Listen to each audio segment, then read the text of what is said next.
যায়নি মেহনতি মানুষদের কথা। তিনি বলেছেন খবরদার খারাপ আচরণ করবে না, নিজেরা যা খাবে তাদেরও তা খাও, নিজেরা যা পড়বে তাদেরকেও তা পড়াবে। আ'তুল আজীরা আজরাহু ক্বাবলা আন ইয়াজিফা আরাকু, সুনানে ইবনে মাজার হাদিস। শ্রমিকের ঘাম শুকিয়ে যাওয়ার আগে তার পারিশ্রমিক দিয়ে দাও। আবার বিশ্বনবী বললেন খবরদার সালাসাতুন আনা খাসমুহুম, কিয়ামতের দিন তিন শ্রেণীর ব্যক্তির বিরুদ্ধে আমি আল্লাহ নিজে মামলা দায়ের করব।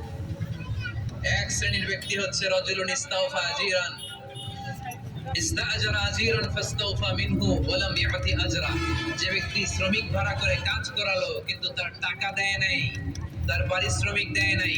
আল্লাহ বলেন কিয়ামতের দিন তোর বিরুদ্ধে আমি দাঁড়াবো। I will be against you in the day of judgment. কেউ তোরে কিয়ামতের দিন সাহায্য করে ছুটাতে পারবে। এজন্য খবরদার শ্রমিকদের সাথে খারাপ আচরণ করবেন। আবার শ্রমিক ভাইরাও যারা আছেন, আপনাদের ডিউটি যত ঘন্টা ঠিক তত ঘন্টাই পালন করতে হবে, তা না হলে কিন্তু আপনাদের উপার্জন হালাল হবে না। বিশ্বনবী ইসলামের সাথে বিশ্বনবী ইসলামের